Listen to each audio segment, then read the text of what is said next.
Hello, and welcome to the Council of the First Ones. I'm your host, Kelly, and this week we're going into the Library of the Golden Discs of Knowledge for a past episode of the Council of the First Ones that we interviewed Joe Amaro back in December of 2012. I hope you enjoy.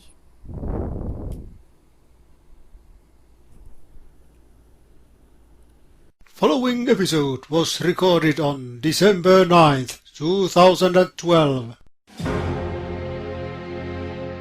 From the far planet of Etheria, beyond the enchanted gates of the Crystal Castle, deep within the most hidden underground regions of Skydancer Mountain, GreatRebellion.org brings you the Council of the First Ones.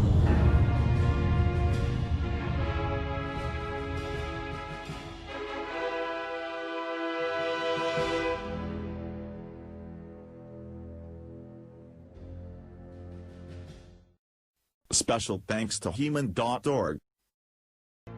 Hello and welcome to another Council of the First Ones. I'm Kelly, host of Toys and Tunes and admin for the Great Rebellion, which you can find at facebook.com/TGR Club. Joining me today is my fellow admin, Joni. Hey Joni, any new projects coming up?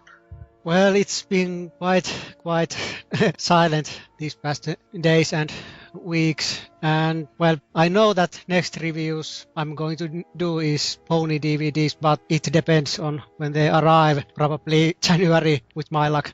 Well, hopefully they will get there sooner. And also joining us, we have Crespo. Hey, I just saw that you did a review with Rarity again. That's the fashion style Rarity. The Fashion Pony one? Yeah, because there's a Playful Rarity that I reviewed a long time ago. There's a Glimmer Wings Rarity that I reviewed a bit less time, but a while back. And now the Fashion Scale Rarity. She's been in the back burner before I even got the Fashion Scale Fluttershy, so I just had it in the back burner and didn't take the pictures so I could publish the review. And since she had been open for a long time, I couldn't do a video review of her. Yeah, now I'm doing videos too. The last video I made was King Randor, Eternal's Palace version. That I even took the figure to Burger King, and a lot of people were looking at me like, what? That was cool. But the burger was tasty, and I even got a free crown. You have a Burger King that still has crowns? Yeah, occasionally they still have them. Sure, mine had like 20 pounds of dust on top of it, but... Have you been able to put down your Castle Grayskull Man yet, though? Nah, the crown doesn't fit Castle Grayskull Man, but I'm still trying to figure out how to do the video with Castle Grayskull Man, because every time I take the figure, I start tinkering with him, and then it's like 2 hours later, and I haven't done any filming at all. Well, he's so much fun to play with. That was such a great figure. I know. Especially with my Arena of Pain, I'm having too much fun with Castle Grayskull Mania. Well, it's running wild, brother. We also are being joined by Rene. Hey, Rene, I heard you have a special surprise for us today. Yeah, I do, but before I introduce our surprise guest, I want to declare, hallelujah, amen, oh, thank the Lord, my He-Man figures have arrived. They arrived on Wednesday. Oh, God, I'm so happy now. Castle Graysman, awesome. And yes, it took a long time. Yeah, they did. Yeah, I was worried for a bit. I mean, they sat in Nevada for like almost 5 days. I guess they were enjoying the gambling, but that being said... Did they come with at least some money? No. Or did they lose everything? No, they lost it all. I think I got charged by Maddie again. But those figures are beautiful. They are awesome. I enjoy my Castle Grayskull Man. I love King Randor. I still like the armored version better. But Filmation King Randor is a beautiful figure. Decker is solid. I am completely happy now. So let's bring on December. Another painful month, but with great figures coming. Yes. And I'd like to introduce our guest. Our guest joining us this week is famed customizer Joe Amaro, who is, if you don't know who Joe Amaro is, he is widely known throughout the Masters of the Universe community. If you have visited any action figure website, chances are you've seen his amazing work. His customs have been featured on He-Man.org, those old Toy Fair magazines, tons of other websites. He's not just a customizer. Joe, you want to give us some info about what you do? Sure. Well, I've been actually a graphic designer for 17 plus years, and I've been involved in the toy industry for, geez, at least 8 to 10 years now. So I've worked on all sorts of different properties. I've been lucky enough to work on everything that I love. Star Wars. I've been able to work on He-Man. I've been able to work with the Four Horsemen, and just a bunch of different stuff. So yeah, I've been a fan and a customizer, but I've been able to make the transition and get into the toy industry. And it's really great to have you here. Thank you for joining us. Oh no, thank you. I appreciate it. Oh, it's wonderful to have you with us today. So, Joe, how did you get into the Masters of the Universe? You mean since I was? I've been in it since I was a kid. So how were you introduced? I mean, like with me, I know it was my mother who gave me my first toy that got me hooked. Let me see. You know what? I think it was Christmas. I don't know if it was 92 or 93, but I remember I got Slave One, Boba Fett's spaceship. And I was so excited, and we're going over to my sister's house, and my nephew, there's maybe like a couple years age difference between us, and my both nephews over there, and they got Castle Grayskull, they got He-Man, and they got all this stuff for Christmas, and it's the first time I've seen it, and I was just blown away. I was like, oh, this is so much cooler than my Boba Fett spaceship, and that's how it started, and since then I've been a fan. Cool. So, which of the Masters of the Universe figures or characters is your favorite? I've always loved Fisto. I mean, he's just, I don't know, ever since I was a kid, he's always just been one of my favorites. Obviously, He-Man, Battle Cat, but I would probably say Man-at-Arms too. I've always liked Man-at-Arms because he's the one that makes all the weapons and makes all the stuff, and, I kind of relate to him because that's what I do. Any of you guys can join in. Yeah, sorry. Sorry, I'm just still a bit shocked because hey, at least you didn't scream this time. I know I've been taking a lot of self-control, and I did take some tranquilizers earlier this morning, so I wouldn't go crazy. You wouldn't do the Rainbow Dash on him? And I've been a huge fan of Joe's. I mean, one of the things that got me back into customizing ever since I was a little kid was actually Joe's 2000X Castle Grayskull. Holy crap, that thing was awesome. Yeah, it was huge. Awesome is not the right word. It's beyond awesome. Let me tell you. Wow. Go ahead. No, that castle, it blew my mind, and it started bringing me back out of the customizers are butchers phase into and returning into customizers. Sure, I'm not like a great customizer. I'm still at a beginner level, but I'm sticking mostly to backgrounds and dioramas. Still need a lot to improve, but Joe's tips with the whole using foam core and Crayola's air dry clay to make background stuff has helped me a bit better and also has helped the recycling customizer in me. Like, I see some junk that I can repurpose into customs, and that's how I've evolved little by little. I still need to improve a lot, but I'm getting there. So thank you, Joe, for reminding me of that customizers are not butchers. Well, you're welcome, I guess. Well, let me tell you, the one that I really loved, and then I'm going to say how I met Joe.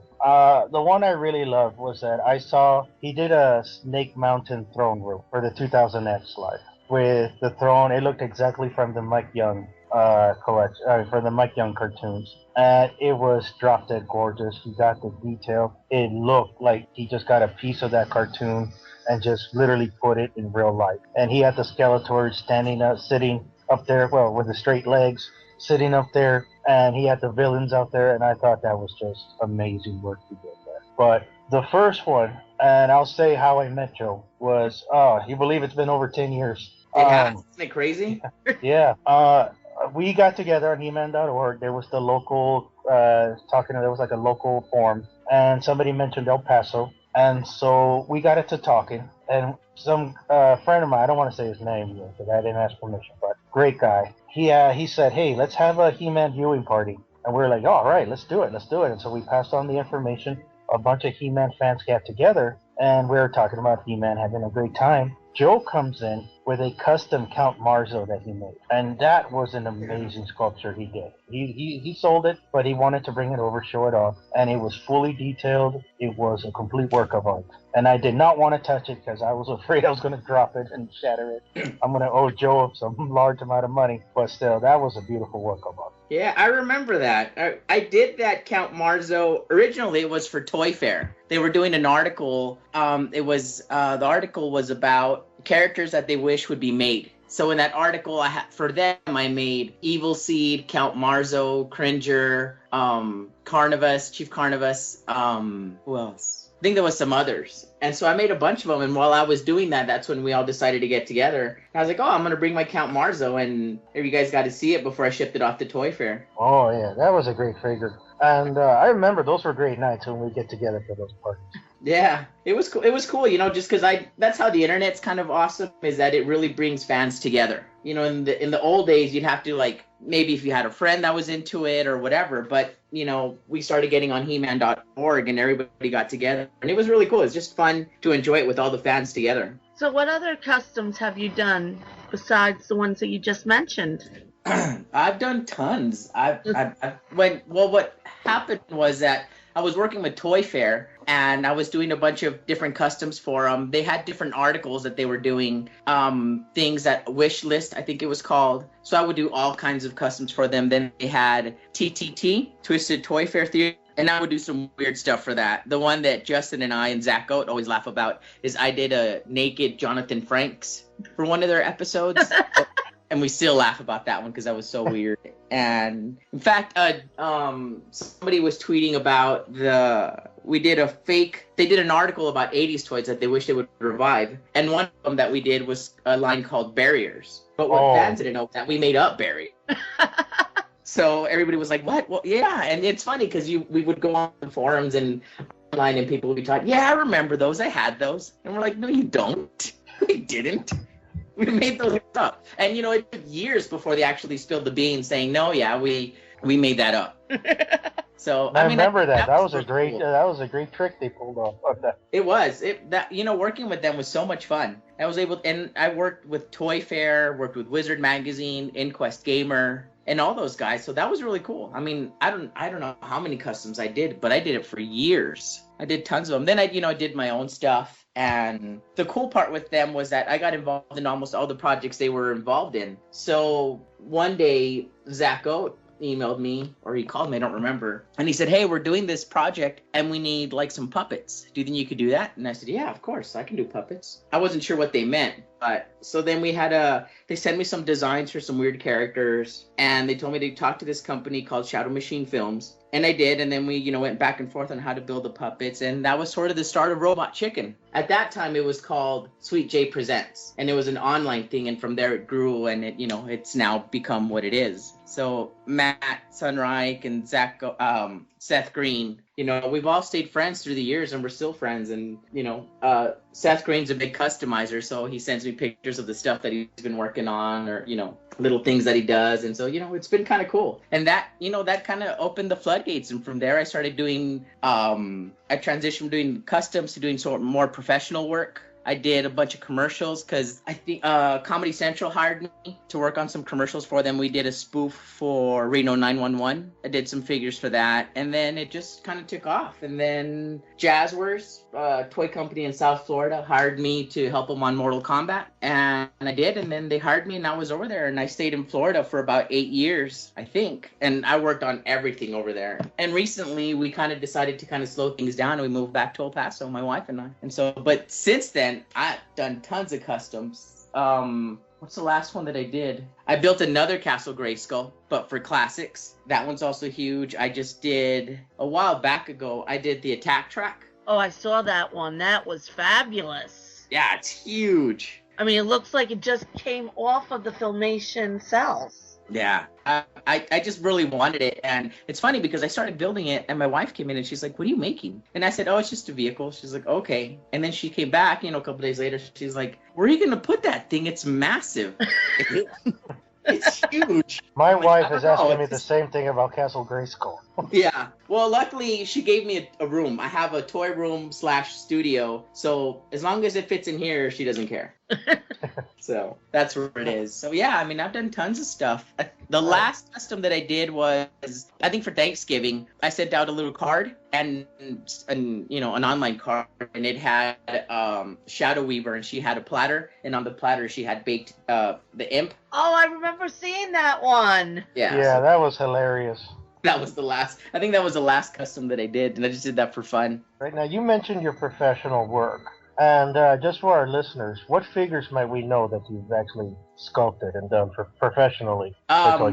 Well, let's see. But for Jazzwares, I pretty much worked on everything. I didn't sculpt a lot of the figures at Jazzwares just because I started doing package design, then I moved to product design, then product development, and then I was just a brand manager. So I oversaw pretty much anything dealing with boys. I oversaw or I worked under design with Jazzwares. So I worked on all the Sonic line, which was awesome. That was huge. And they have such a strong fan base.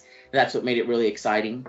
I worked on the A-Team, worked on Mortal Kombat, Street Fighter a little bit.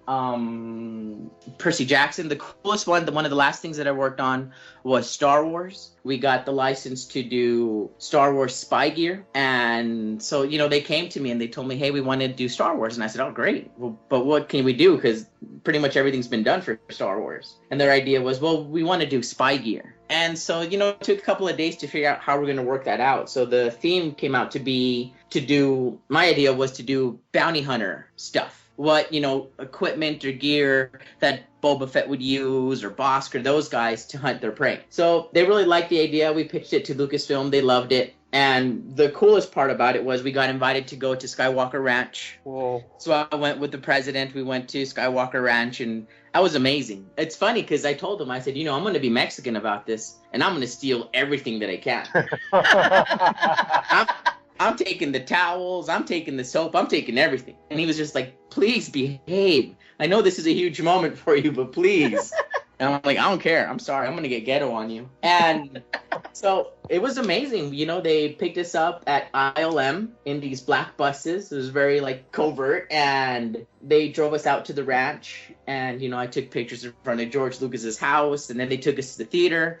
And that was nuts for me because I'm like, wow, this is where they screened the Star Wars movies. And so it was amazing. And then they did presentations. At that time, they pretty much told us everything that was going on with the Clone Wars cartoon. And that was cool. And then George Lucas came out and he talked to us for a little bit. And they had like a little mixer. And I got to meet George Lucas. And it was just amazing. I think Crespo just mentioned. Holy crap! You met him. Yeah, it was amazing. It was amazing. I did another podcast and I was telling him the story, but I'll tell it to you again, was that I told him, you know, when I found out that I was going to go to Skywalker Ranch, I emailed everybody that I knew, all my friends, and I was like, I'm going to Skywalker Ranch. And half of the people were like, oh, that's so exciting. And the other half were like, you know, you should let George Lucas know that he ruined the prequels. And I'm like, I'm not going to say that. They're like, you should tell him. This is your opportunity. Take a stance for the fans. And I'm like, no. And you know, so I'm there and I'm like, maybe I should say something. Maybe I should mention it. And you know, like we're sitting there and then there's a mixer and George Lucas is there and I'm like, should I say something? Should I say just anything to him? And so he comes over and the only thing that came out was just like, hi, nice to meet you. That's it. I was just in shock. I'm just like, hey, hi, I love you. And that was it. That's it. So, no, but it was amazing. The good thing, though, was, I should say, that they gave us a goodie bag with a bunch of stuff, so I didn't have to steal anything. So that was good. People don't understand. It's like when somebody says, okay, tell George Lucas this. It's the same thing like if somebody tells me, if I'm going to meet like Christopher Nolan and tell him, okay, Dark Knight was horrible. I mean, Dark Knight Rises was horrible. You know, when you're actually there and you meet the person, you don't want to insult them. You just feel no, you don't. You don't. And so, you know, and it's happened to us a lot when I was with Jazzwares that we met we went to movie premieres and, you know, we met different people. And one time I was in New York with a couple of buddies for New York Toy Fair and we ran into Gerard Butler. And, you know, he came over and we had dinner and stuff. And they, you know, at that point, you kind of don't want to be a geek or a fan. You know, you just kind of want to be a normal person and treat them like they're a normal person, not get all geeky and creep them out. Because we can definitely creep them out. Certainly I can. I could start talking about stuff that they did, and they're like, "Yeah, you're a stalker, so I don't want to talk to you anymore." But yeah. So I mean, it's. I'm sorry. Go ahead. I kind of interrupted you. I don't know who you interrupted. Yeah, I didn't say anything. Okay. I thought you were talking about when you meet like famous people, you don't want to. No, I finished that statement. I'm just saying that you kind of get in awe, but yet you don't want to be that guy. Oh yeah. You don't want to be the guy who insults George Lucas. No, you don't. No. And then you wind up being blacklisted. And that's the last thing you want happening. Yeah, that's true. Yeah, Even if you think the prequels suck, you can't say that in George Lucas's. No way. It's like it's impossible. I mean, as much as I hate the prequels, if I had been in front of George Lucas, I would have literally fainted. And I mean, actually fainting as in falling to the floor and being unconscious for a while. Because you never know. I mean, yes, the prequels are not that great, but now, he's not directly involved, but he's going to be somewhat involved in episode 7, 8, and 9. And what if they're really awesome and you just insulted him and all that? You're not going to get invited to anything. Exactly. That's true. I would never do it, but it's just kind of one of those things that it's true. Fans or, people, I guess when you're on the web and nobody sees you and nobody sees your face, it's easy to bash. It's easy to say that you hate this and this is stupid. But when you're actually there or in front of a person, it's different. It's different. It is. The web kind of gives you a little bit of and what's it called? Privacy. It hides you. So you can, it's easier to be mean than it is in person. Well, I mean, I got to agree with you there, too, because I mentioned it before. We had the El Paso Comic-Con here a few months ago, and we had some of the Four Horsemen. Joe was kind enough to bring a couple of the Four Horsemen here to El Paso. And there were some people that wanted to talk about how the Masters were, how short. They didn't like some designs or some things. And you don't know until you're there. Because it was at the time, if you remember, people were exploding that they were putting black plastic and painting the figures. And I was a little bit hostile about that. But then Joe explained the reasoning behind it, and it kind of makes sense. Remember the reasoning you told me about that, Joe? Remember? Yeah, I remember. We were just talking about sometimes it's you do it to save on tooling and injecting. When you're injecting this stuff, you if you're injecting the same part, it's easier just to inject it with the same plastic.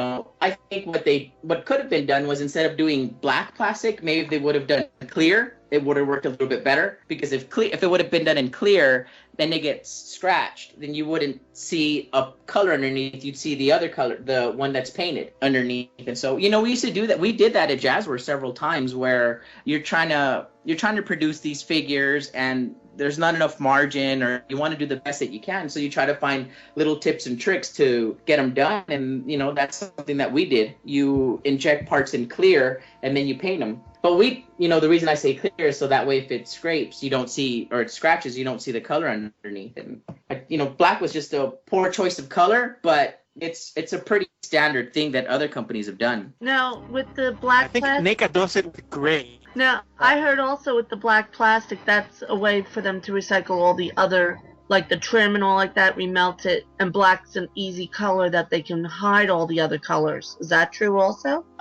Sort of, but not really. The thing is that by law, you're only allowed, it's called remnant plastic. After it's been injected, it's remnant, it's left over. You're only allowed by law to use a certain amount of that plastic, because what it does is it changes the composition of the plastic and it can break. And anytime you have a toy and it breaks, you don't want to create a sharp point where kids can hurt themselves. So there's a lot of regulations against that, and I'm positive Mattel has a lot of internal regulations about safety and stuff, because they don't want to take any risks. So you're only allowed to use a certain amount of it. Oh, okay. Because I know that was one of the things that I saw flying around that could be done. Might have been the reason behind the black plastic. No, honestly, I don't know for a fact, but it's just a cost-saving thing. You have a tool. What happens is when you have these tools, these are huge steel molds, and to put them into a machine, you literally need a crane. One person cannot lift it.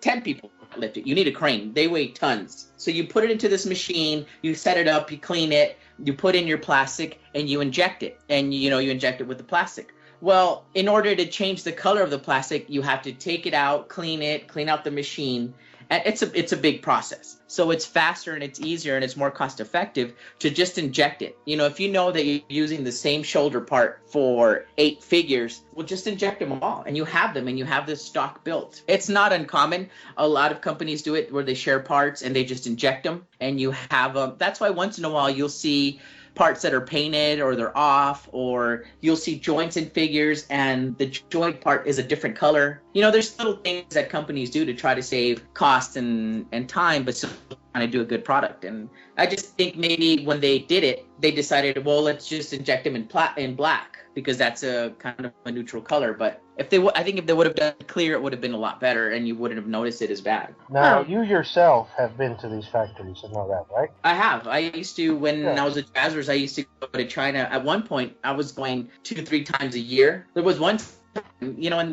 where I was gone for a month. So yeah, I was living in China for a while and going to all the factories and seeing all the stuff that they were doing, and so you really get an understanding. I think as a fan, it really opened my eyes because I'm a fan and I'm just like you guys. When I see something, I'm like, well, why did they do that? You know, how come they're so cheap? How come you do this? And until you're there and you're part of the industry and you see what it takes and how much effort and time people put into this stuff, you really don't appreciate really what it takes to get a figure done. And I hear Scott say it all the time where he says that he really fights for this, or he fights for the fans, or he fights this. And you really do. You know, there's a lot, the toy industry is made up of 2 people. People that are fans and they love this stuff, and people that it's just their job. You know, they just get paid, or they're accountants or whatever, and for them it's the bottom dollar. And so you fight with them, you have to justify, because they don't get it. You know, you're like, well, his ankles need to be blue. Like, what does it matter? Nobody cares. It really does, you know, and you have to fight that fight and explain why.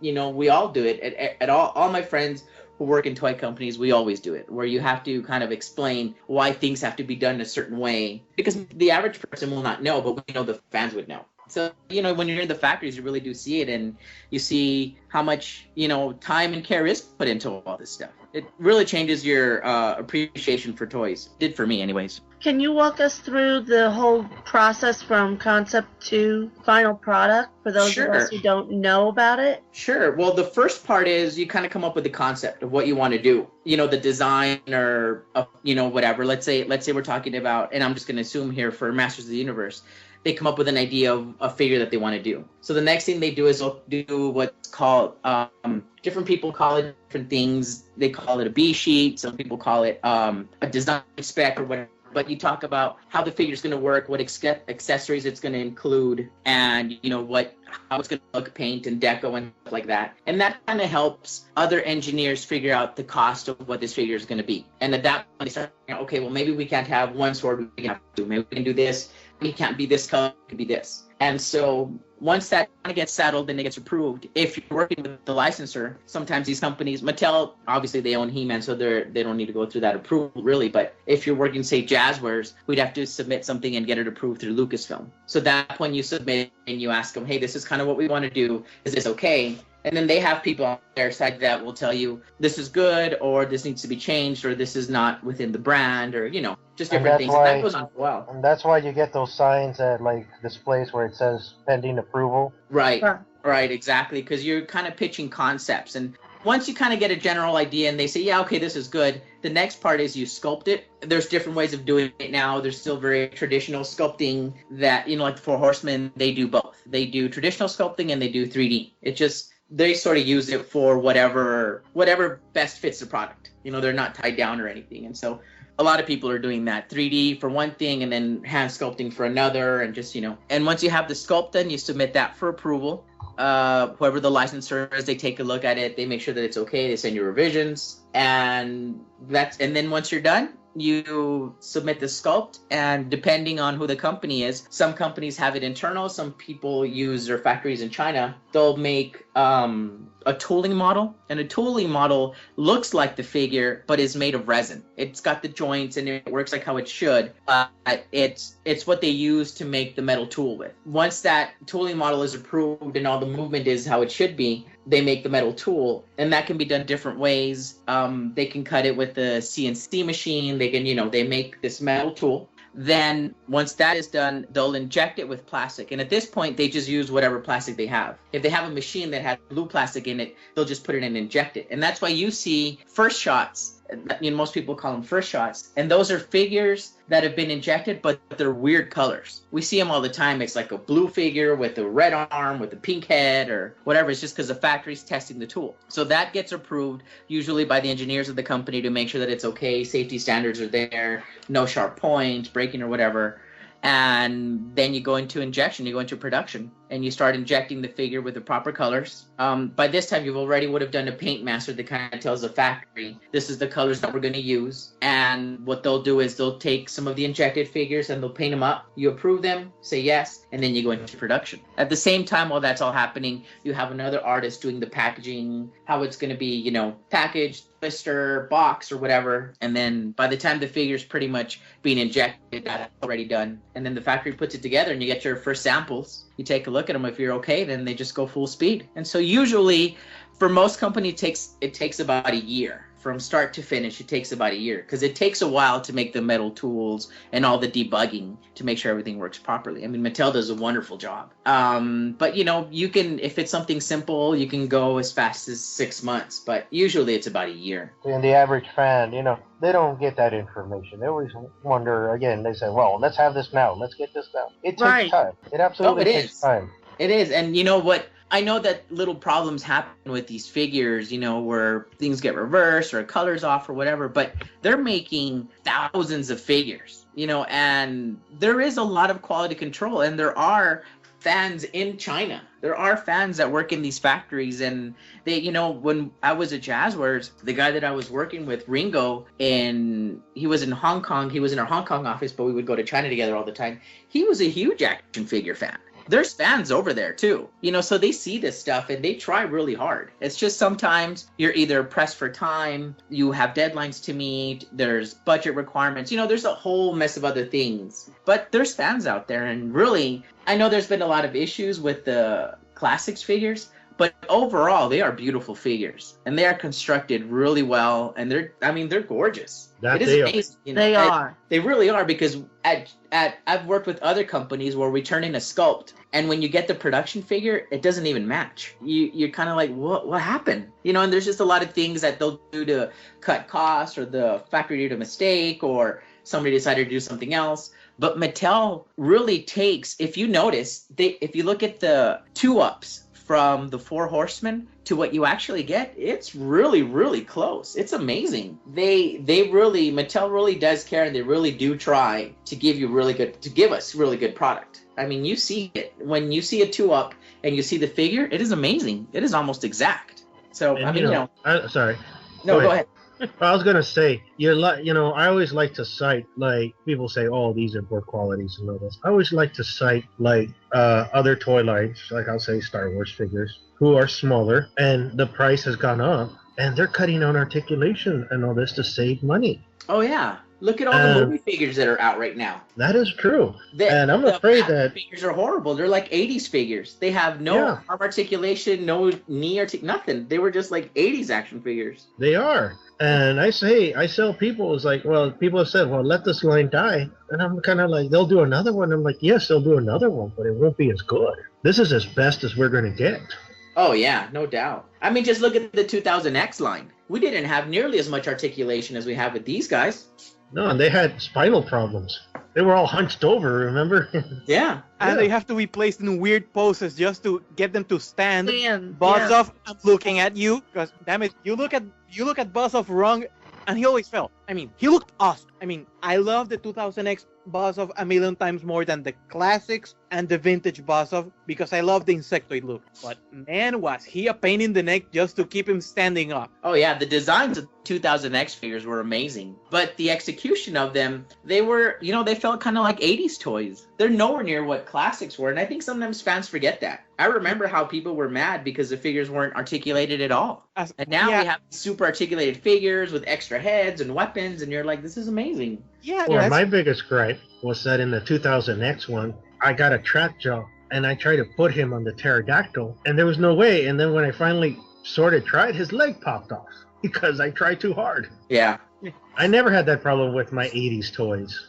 And here, I put all my figures on the Wind Raider, and it pretty much works. Well, there is a few exceptions of figures who Well, can yes, there on is. the Wind Raider, Yeah. but A Trapjaw can pretty go much- on the Wind Raider. pretty much all the figures who can lift their legs, and no, I'm not saying it as a complaint or anything, they can sit on the Wind Raider. I mean, I've had Bo, I've had Palace Guards, I've had Man-at-Arms, I've had Hordak, I've had Grizzlord. So far, Decker, King Randor, and Queen Marlena are the only ones who can sit, and maybe Shadow Weaver. I haven't tried her yet, but I don't think she'll fit. But this line is pretty awesome, and yes, they've had a few issues, but now with this explanation, how complicated as heck is the process, I can understand why some things can slip up down the cracks. I'm not saying it as an apologetic comment. I'm just saying, like, okay, now I get it. I hope that Matt can pay as much attention as they can, and hope that these mistakes don't happen too often or in a row, because in the end,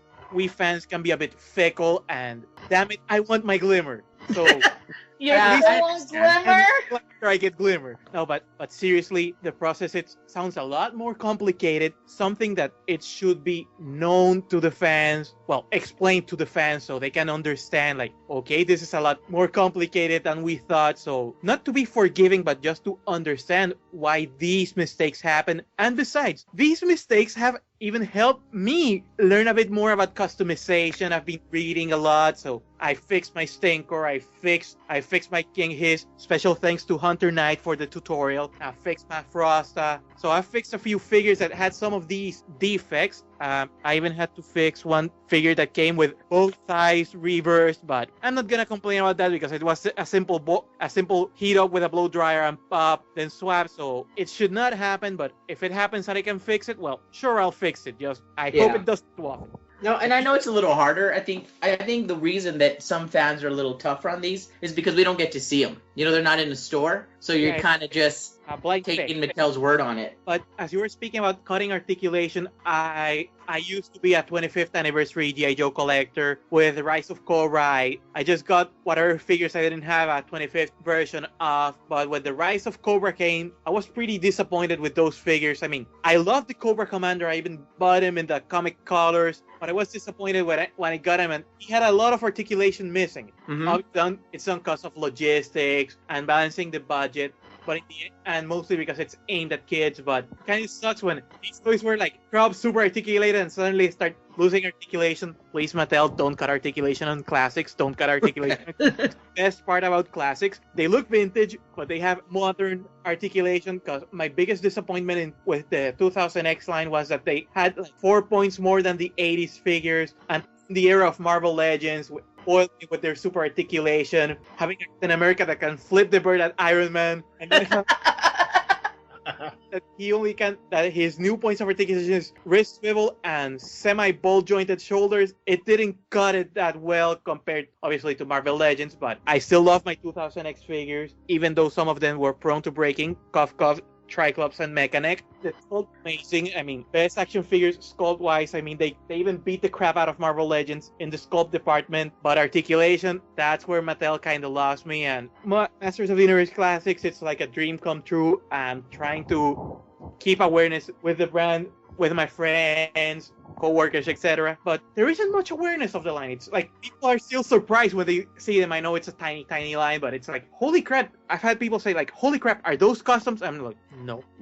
There's so much product. Yeah, with more and more people seeing the classic, you would think Mattel would want to promote it a little bit more, even if it's on their website, not just Matty Collector. Yeah, just a blurb on the Mattel the Shop Mattel site. Oh, if you're looking for He-Man, check our sister site, mattycollector.com, where you can get He-Man figures, blah, blah, blah, blah. Yeah, because I know I've checked out their regular site, and all you see is a little button that says mattycollector.com. No explanation what Matty Collector is. So, Joe, do you have any tips for those of us who are still considered amateur customizers like myself and Crespo? You know, I don't know. I mean, I think it's just trying different stuff and different things. You know, when I was at PowerCon, we had a customizing panel, and Master English was on there, who's amazing, and Mike was on there, and Hunter was on there too. But Hunter and I, you know, Hunter kind of does what I do. We sculpt a lot of parts. But these guys, like Johnny English and Master English and Mike, the stuff that they do, I don't know if you guys have seen their work, but they don't sculpt anything. They literally find parts for everything. If they need a hand, they'll go find a part. If they need a shoulder pad, they'll go find that part. They don't sculpt all kinds of stuff, and I think that's really cool. I think, I think it's just keeping your eyes open, and what I do is I have like a bin. I have actually 2 of them that are just full of stuff that I find when I'm walking around or I see something on the floor or whatever.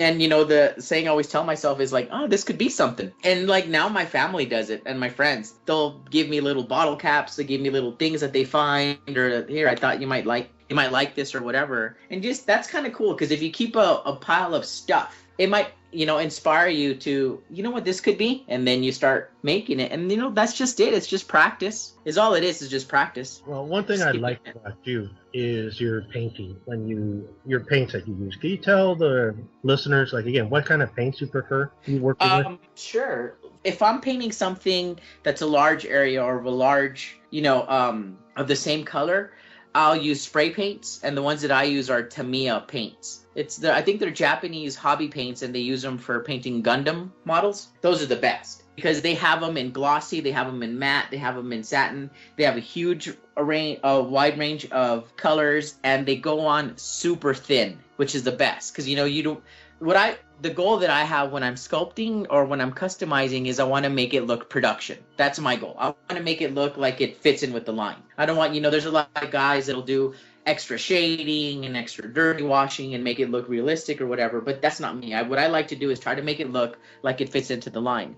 And Tamiya really helps with that because it gives you a really smooth, nice finish, and then you could paint on top of it. And for paints, I use enamel and acrylic, and really I just use the generic ones. For enamels, I'll use the testers, and for acrylics, I'll use just the ones that they sell at Michael's or Hobby Lobby. You can use a lot of professional painters, they'll use cell paint. And the reason they use cell paint is because when you get these acrylic paints, most colors are some colors are transparent, like red will be transparent. But with cell paint, it's not, and it goes on pretty smooth. And it's diluted enough that you could use an airbrush. So, and I don't know if people, have access to airbrushes or, I don't even know how popular they are anymore. But a trick to getting an airbrush type quality is to dilute your paints. Whatever you're using, acrylics or enamels, just dilute them. If you're using acrylics, dilute them in water a little bit and do it in layers. You paint, you're not going to try to cover the whole area on one stroke. You'll do a couple strokes, you let it dry, or you blow dry it, and then you do another one and you do it in layers and you build it up, and that'll give you a really nice, smooth finish. Oh, I never thought about diluting the paint because I know I'm doing a set of female figures and sculpting all their clothes. And I haven't been happy with just putting on the one coat because it looks lumpy and all like that and not natural. Yeah, so I'll have to try the water, see how that works. Yeah, just dilute your paints a little bit, and not so they're super watery, but so they're thinner. And then you just do it in layers. You just do your first layer, and you can use a blow dryer to blow dry it because it'll go fast. Then you do another layer, and you just keep on going like that, and then you'll get a nice smooth finish. Then what you could do to kind of, if you want to have it shiny or have a sheen, you can always hit it with some clear spray, some satin spray or some glossy spray, and that kind of gives you a little bit of a sheen to make it look like plastic. Cool. Let me see. And it depends on what I use for sculpting when I'm doing customs is a clay called Magic Sculpt. It's an epoxy clay. It means you mix it 2 parts together and you make a clay. The cool thing about it is that you don't have to bake it. Once it dries in about, depending on where you are. In South Florida, it would take days. In El Paso, where it's desert, it takes hours.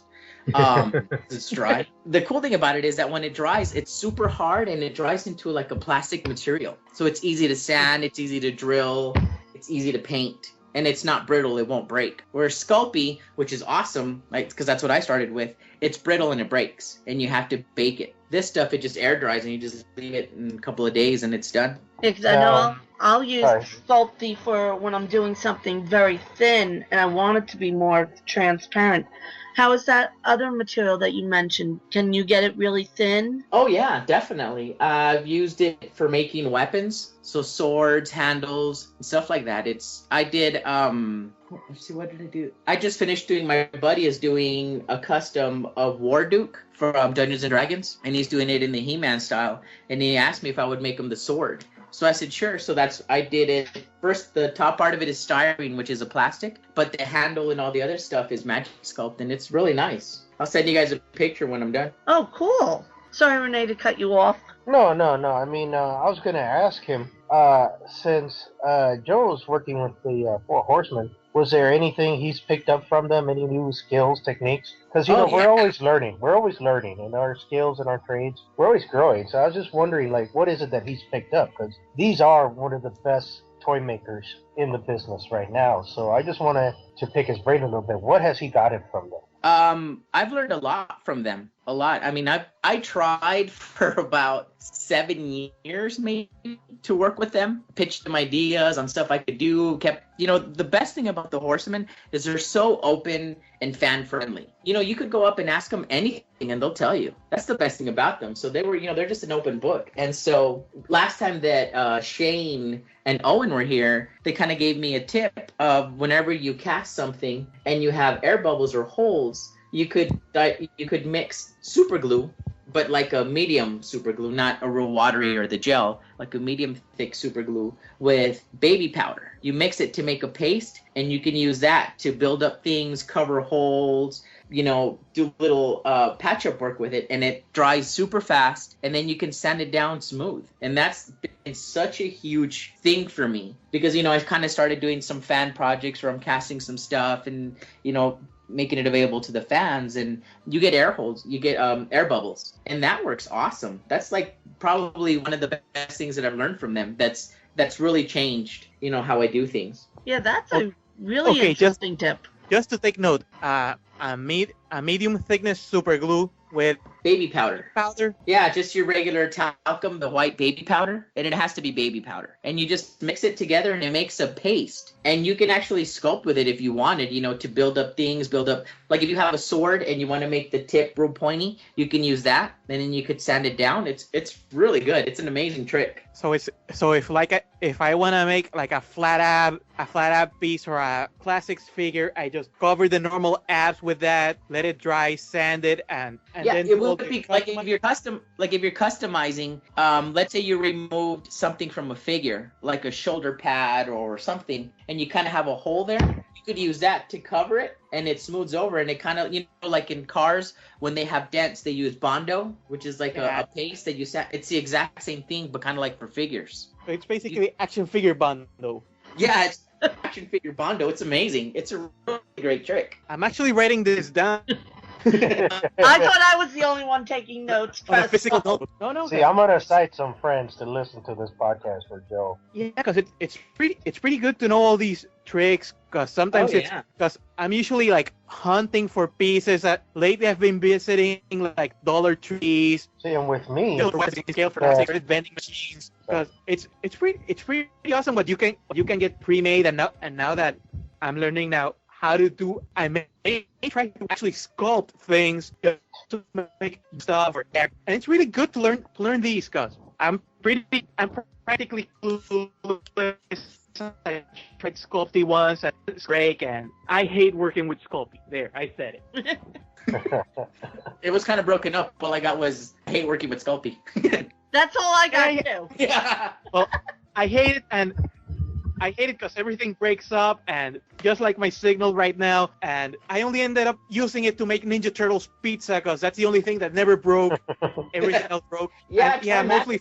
There's Avis epoxy sculpt, I think. There's different kinds out there that you could try, and it's good for customizing. It doesn't break. It turns into a plastic, and you can sand it, drill it, paint it. It's really good. It's amazing stuff. But you could use anything. Like when I did Castle here, I used Crayola Model Magic, and that's just little kid clay. So you could use anything. Yeah, Model Magic's pretty good for backdrop. I use it for backdrops mostly, props, stuff that I can like make out of styrofoam to then cover in liquid plastic and all that. I usually use the air clay by Crayola. I recently began using that paper mache stuff, pre-made paper mache stuff, because I ran Model Magic, and it's a bit of a pain to work it here because it's pretty humid. I had to wait like an entire week for it to dry, but that thing dried hard as heck. Now I just need to figure out how to make the little snake, because I'm making prop size like Snake Mountain, Eternals, Grayskull for an Eternals Palace War Room, because I got a nice little printout of an Eternia map, and I'm making small sized items of the key places, so Manta like could sit with the king and say like, okay, Skeletor is attacking from here, we can go and have a nice diorama of Eternals Palace Randor doing something useful, since he cannot sit well. And it's good to learn new stuff. And I want to include my tips, because I'm not a sculptor. My talent is not in this. I wish it was. I would make a deal with the devil to trade talents with Amaro. But the tricks I learned was that the epoxy is really good. When my snout spout, when the trunk was cracking on him and all this, I was getting frustrated. I was angry. I didn't know how exactly to fix them. And I got the idea of using the epoxy that dries clear. And I brushed it on the snout. And I brushed it and brushed it and brushed it and let it dry. I brushed it and brushed it again, and it sealed up the cracks, and it made the snout hard as a rock. And yes, he can't move the snout and all that, but at least it's somewhat presentable. And for the joints and all this, I don't know where I picked it up from, but people say use super glue and all that in the joints, and I'm like, no, you mess up your figures, you use super glue. I get future acrylic sealers, and I brush it on the joints, let it drop, let it dry, and within 8 hours, you got solid joints. No more loose ankles or anything like this. And I pick up these skills from listening to these customizer guys like Joe. Even though you may not be a sculptor, may not be a good customizer, you still pick up tricks on how to fix up your figures and all that. So this is good information here. Yes, it is. Yep. Any projects that you're working on that you can let us in on? Well, talk to us about the stuff you're selling, like the Castle Grayskull Man head and the Manta Raider. Like, how'd that come about? How'd the Manta Raider come about? Manta Raider was, I met Rudy Obrero and we started emailing each other and just talking, and he told me he actually is a He-Man fan. And I was like, really? And he said, yeah, actually, I'm a fan. And he said, I even did some stuff for me. And he showed me the painting that he did of the Manta Raider. And I was like, oh, this is amazing. And we started talking back and forth. And I told him, hey, I could make that for you. And he said, you can? And I said, yeah. And he said, oh, I'll trade you for a print. And I'm like, yeah, let's do it. And that's kind of how we did it. And we just did it, for the next couple of months off and on. I would work on it. I'd send it to him and he'd give me tips or comments back, and we finished it, and I made it, I painted it, and I gave it to him. And then when we were at San Diego Comic-Con, we were talking about the Wind Raider, and he told me we should sell them, like a couple of them, because fans have really been asking about it. And I said, oh yeah, because he saw the press we got on it. And so I said, sure, let's just do a couple hundred or something, just kind of fan made, and then we'll sell them. And he said, great. And that's sort of how we did it. It's just sort of a fun project, not really anything that, we're trying to get rich on or anything like that. Because most of the stuff, the fan work that I'm doing, with like the hammers and the Manta Raider and the Castle Grayskull Man head set thing, it's just for fun. I don't really make money on it or anything. It's just kind of, a lot of fans through the years have asked me to make stuff for them, or if I would sell something that I've made, and I really don't do that. So I decided this year, I was like, well, I should try to make some stuff. And Rudy got me started on Manta Raider, so then I decided to do a hammer. Now I'm doing the Grayskull Man, customizing set, and I just kind of do it stuff like that. So I'm working on that stuff. That's kind of more for me. Professionally, I'm doing a lot of, I'm still helping the Four Horsemen on anything that they need. I'm working with Icon Heroes on some stuff. There's this new company out of Australia called Blind Mouse Toys, and we're working on a bunch of different stuff, but the coolest thing we're working on are these cosplay penguins. Essentially, they're little penguin characters, and they're dressed up like movie characters or whatever. They just showed the Judge Dredd one we finished, and we did a Stargate one. So I'm helping them with a lot of stuff, and just helping whoever needs me. Yeah, I saw that on your Facebook page, and I thought that was crazy. Penguins and a Judge Dredd costume. I'm gonna see that. Yeah, it's weird. It's really funny. Like when they told me we want to do penguins, I was like, okay, that's cool, because people have done they're more like urban vinyl type of things, And when they told me about it, I was like, okay. And they showed me the drawings and the concept, and I was like, okay. But when I actually started seeing it and making it, and once it's painted, you're kind of like, this is cool. I was kind of iffy on the idea. I wasn't 100% sure. But once you see it, you're like, oh, this is really cool. And then you get excited because They got a bunch of new licenses that they're doing, so there's a bunch of new stuff that we're going to be doing, and I love them. I really became a huge fan of them. Well, yeah, it's a weird one, but I'm sure. I mean, they look cool. They look great. But I'm kind of like Penguin in a Judge Dredd costume. Okay. It's a weirdo one, but I love it. I don't know. They've really grown on me. Yeah, I've got to check them out because I like the weird stuff. It's very, like that designer vinyl type of feel to them. Right. It's not. I don't know if it's mainstream, but it's definitely for collectors and stuff. And it's really cool. It's a really neat idea. It's gotten a lot of good response. You guys should check them out. I think their website is up. Blind Mouse Toys. Let me check it real quick. Let me Google it. Blind Mouse Toys. Yeah, it's blindmousetoys.com. Yeah, I've got to check that out, and also I'll see if they're at Toy Fair.